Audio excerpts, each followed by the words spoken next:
ਕਿਸੇ ਬੰਦੇ ਆਪਣੇ ਬਚਪਨ ਦੀ ਇਬਤਦਾ ਵਿੱਚ ਲਫ਼ਜ਼ ਸ਼ਰਾਬ ਸੁਣਿਆ। ਉਹਦੇ ਦਿਲ 'ਚ ਬੜਾ ਤਜੱਸੁਸ ਪੈਦਾ ਹੋਇਆ ਵੀ ਸ਼ਰਾਬ ਕੀ ਚੀਜ਼ ਹੈ ਜਿੱਥੇ ਵੈਨਾ ਹਰ ਬੰਦਾ ਇਹਦੇ ਤਜ਼ਕਰੇ ਕਰਦਾ ਹੈ। ਉਸ ਆਪਣੇ ਸੱਜਣਾ ਬੇਲੀਆਂ ਕੋਲ ਪੁੱਛਿਆ। ਹਰ ਬੰਦੇ ਆਪਣੇ ਜ਼ਹਿਨ ਦੇ ਹਿਸਾਬ ਨਾਲ ਕਾਸੀ ਕੀਤੀ।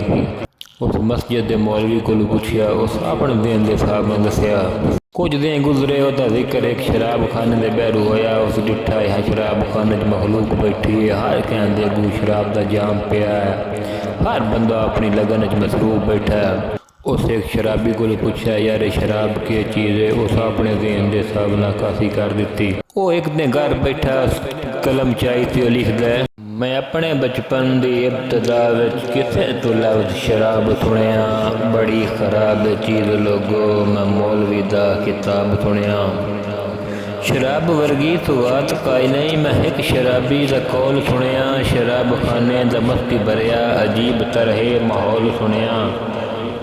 ਜੋ ਅੱਖੀ ਨੋਟਾਂ ਦਾ ਜ਼ਹਿਨ ਭਟਕੇ, ਸ਼ਰਾਬਖਾਨੇ ਦੇ ਖ਼ਾਬ ਵੇਖਾਂ ਤੇ ਅੱਖੀ ਖੋਲਾਂ ਤੇ ਸ਼ੌਕ ਉਭਰੇ, ਕਦੀ ਤਾਂ ਮੈਂ ਵੀ ਸ਼ਰਾਬ ਵੇਖਾਂ। ਸ਼ਬਾਬ ਚੜਿਆ ਸ਼ਰਾਬ ਡਿੱਠਾ, ਸ਼ਰਾਬ ਪੀਵਣ ਤੇ ਤੁਲ ਗਏ ਹੋਸੇ। ਸ਼ਰਾਬੀ ਹਾਸੇ ਸ਼ਰਾਬ ਪੀ ਕੇ, ਸ਼ਰਾਬੀ ਅੱਖੀ ਤੇ ਡੁੱਲ ਗਏ ਹੋਸੇ।